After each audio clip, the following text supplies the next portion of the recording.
Saludos estudiantes, de deuda, hablando un poquito acerca de la ovulación y del sistema, lo que es el ciclo menstrual, el ciclo ovárico.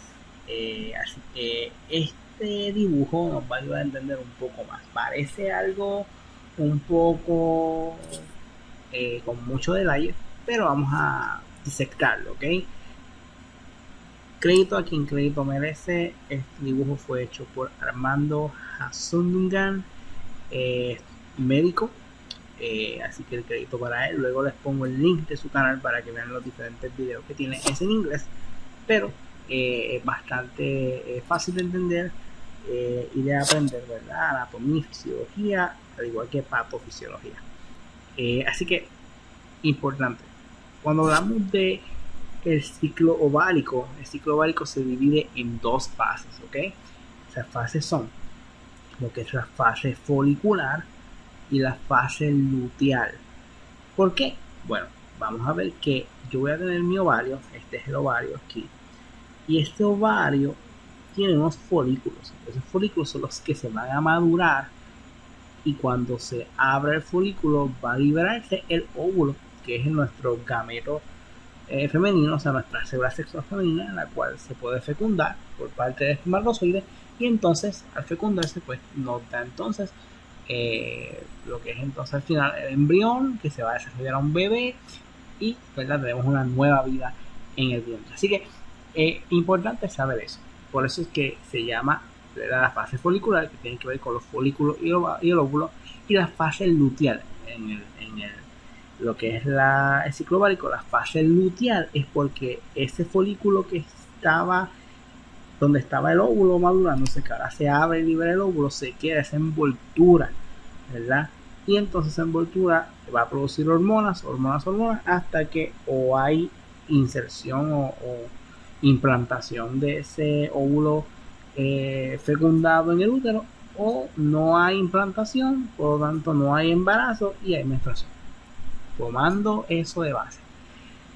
Eh, en la presentación hablaba de diferentes ciclos, por ejemplo, o diferentes como que mecanismos o feedbacks, como estaba el mecanismo hipotalámico hipofisiario.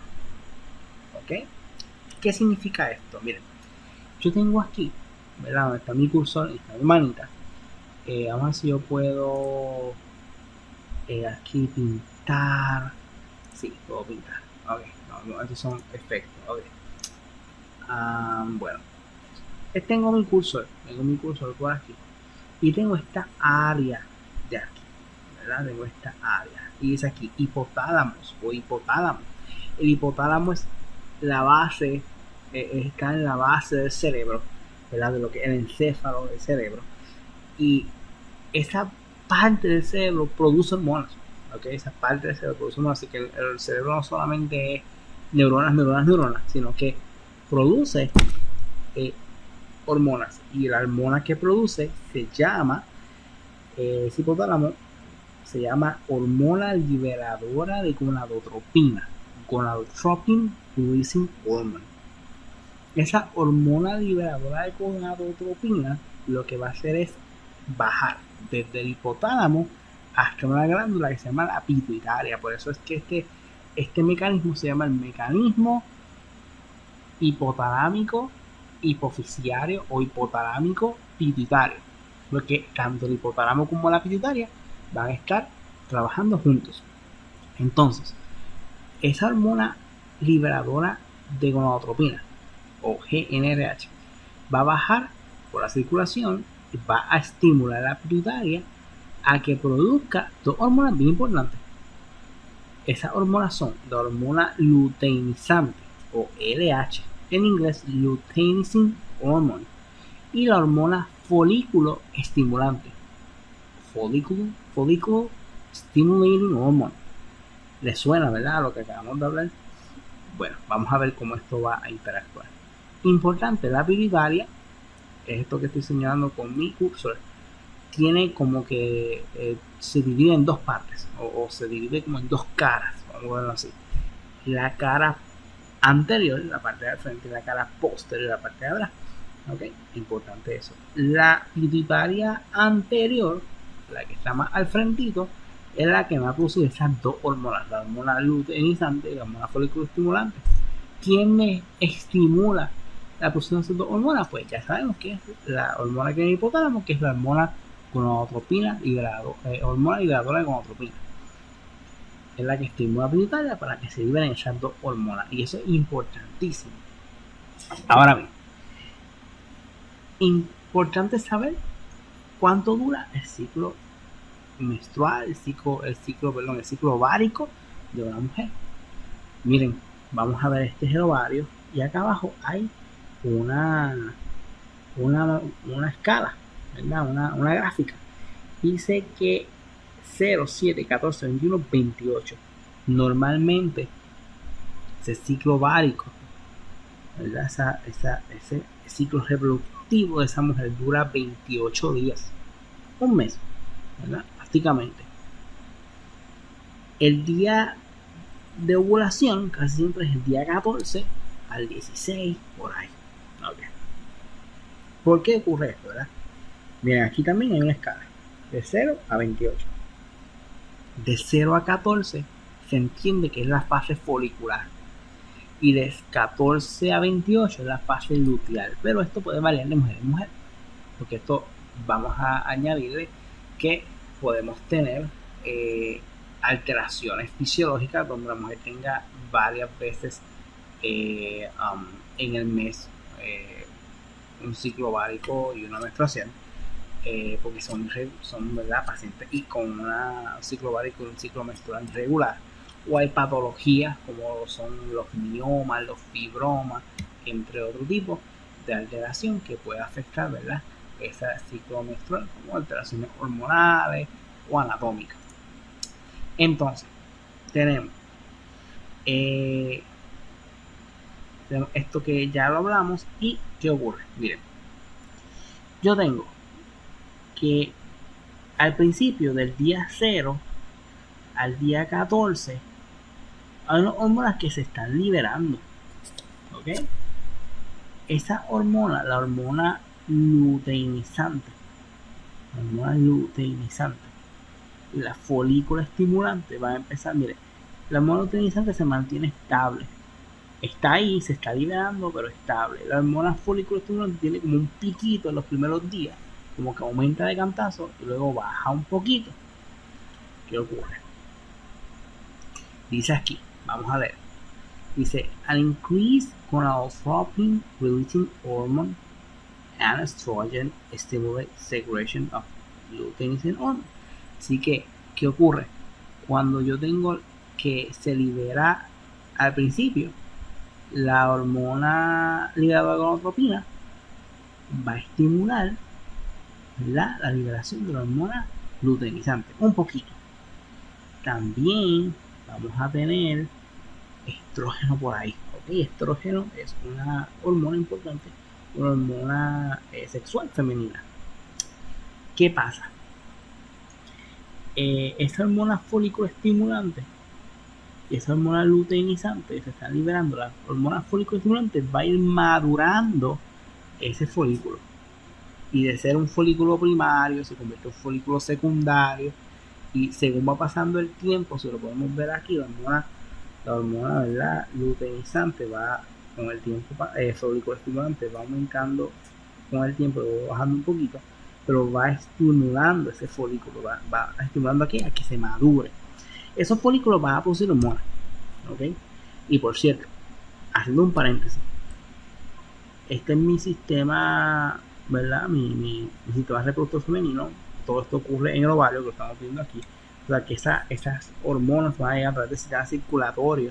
Aquí tengo un capilar. Este capilar por aquí va a salir la hormona folículo estimulante y luteinizante. Pero folículo estimulante es la que más empieza al principio de 0 a 14 días a liberarse. Y según va madurándose ese folículo primario, folículo secundario, y adentro se está madurando bien brutal el óvulo, ese folículo va a producir estrógeno, ¿ok? Va a producir estrógeno, ¿ok? Ese estrógeno tiene varias formas, varias funciones. durante los primeros, antes de los primeros 10 días, ese estrógeno va a estar como que haciendo un efecto negativo, lo que se llama un negative feedback, ¿ok? Y tenemos que ese estrógeno vamos a tener que va a estar haciendo diferentes cositas. Por ejemplo, niveles bajitos de estrógeno van a inhibir un poco la hormona luteinizante. En esos primeros días, la hormona luteinizante que está liberando junto a folículo estimulante va a ser como que limitada su producción, porque estrógeno se está produciendo en bajas concentraciones poco a poco durante los principios de ese periodo, ¿verdad? Ovárico, ese ciclo ovárico de 0 a 10 días por ahí. Entonces, cuando haya el pico de estrógeno, entonces la hormona luteinizante va a aumentar el tamaño en cantidad. Miren esto. ¿Qué pasa? Que se va, cada vez que sale estrógeno que se produce por esos folículos, pues lo que hace es como que decirle al hormona luteinizante, la hormona luteinizante tú eres la que va a hacer que haya ovulación.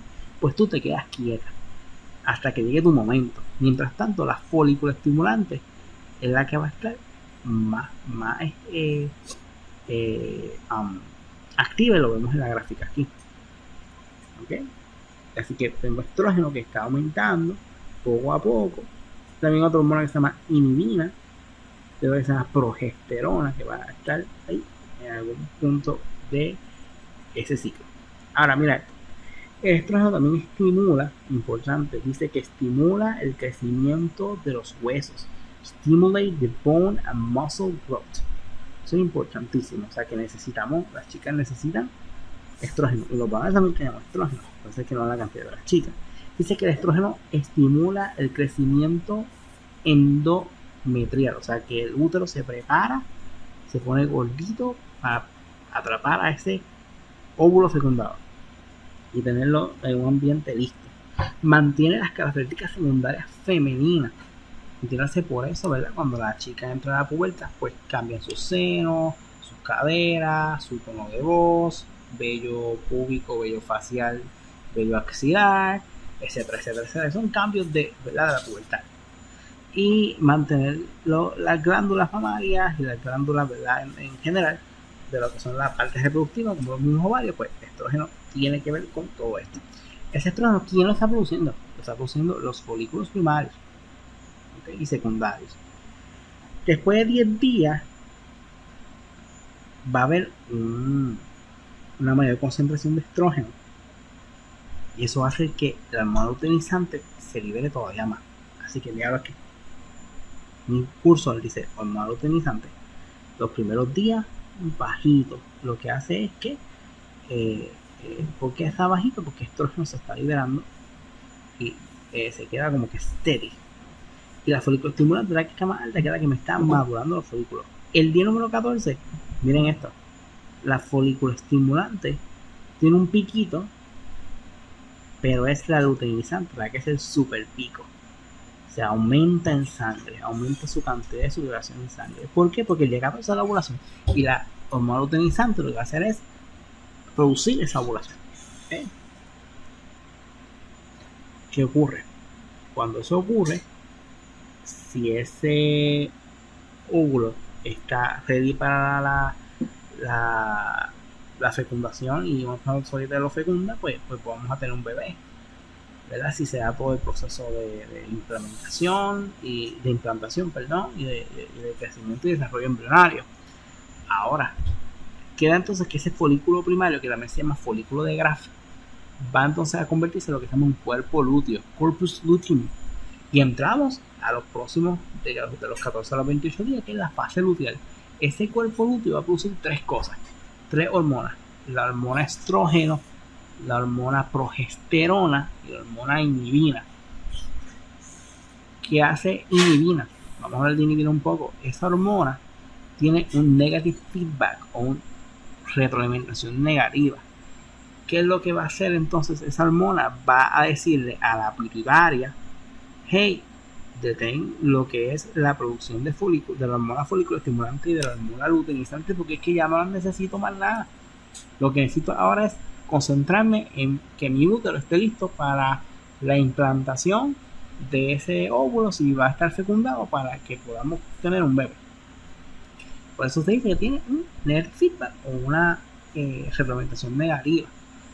Ahora bien, también progesterona se está liberando. Progesterona permite el crecimiento endometrial, o sea que ese endometrio, esa pared interna del útero se pone bien gordita, bien vascular, y eso lo hace progesterona. Progesterona realmente es la hormona que permite el embarazo. Si progesterona se pierde, mamá aborta, ¿okay?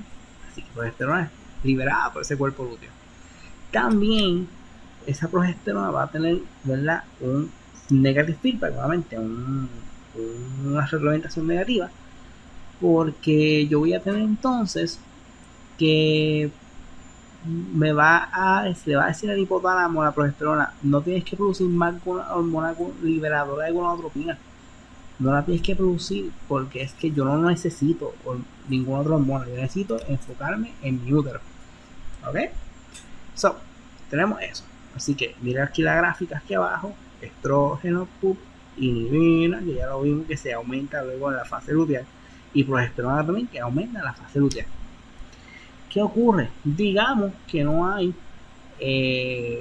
fecundación, espermatozoide no está en contacto con óvulo se implanta, pero no hay fecundación, por lo tanto no hay bebé. ¿Y qué va a pasar? Este cuerpo lúteo es reabsorbido por el mismo ovario. Por lo tanto, los niveles de las hormonas que producía, estrógeno, progesterona, inhibina, comienzan a disminuir. Y yo dije, mira, si hay progesterona, si la progesterona disminuye, va a haber aborto, pero en este caso no hay un bebé, en este caso no hay un óvulo fecundado. ¿Qué es lo que va a haber? Menstruación. Va a producirse lo que hablamos en la clase, en el video de la clasecita, que es esa fase isquémica. Va a haber, ¿verdad?, que los vasos sanguíneos del endometrio se contraen, ocurre isquemia o muerte del tejido por causa, ¿verdad?, de la falta de oxígeno, y se va a desprender ese endometrio, capa de endometrio, y ocurre la menstruación. Entonces mamá, ¿verdad?, no está embarazada, tiene menstruación, y el ciclo va a comenzar desde la primera menstruación, que es la menarquía, ¿no? Discúlpeme, la menarquía es la primera menstruación, primera vez. El ciclo comienza nuevamente con, ¿verdad?, esa primera menstruación. Esa menstruación, ¿qué ocurre? Ese es el punto de que comienza el ciclo ovárico de nuevo y el ciclo menstrual de nuevo, ¿verdad? Y se prepara todo el sistema para volver a empezar de nuevo los próximos 28 días. Espero que esto les ayude a comprender mucho mejor lo que es la regulación hormonal del sistema ovárico, de lo que es el ciclo menstrual, el ciclo ovárico. Yo creo que ahora lo podemos ver, ¿verdad?, el big picture, lo podemos ver mejor. Dudas o preguntas, me pueden hacer las preguntas, ¿verdad?, especialmente en la clase, si vienen en vivo, podemos allí ayudarles a entender mucho mejor esto. Así que muchas gracias a todos, linda noche, y bueno, será hasta la próxima. Adiós.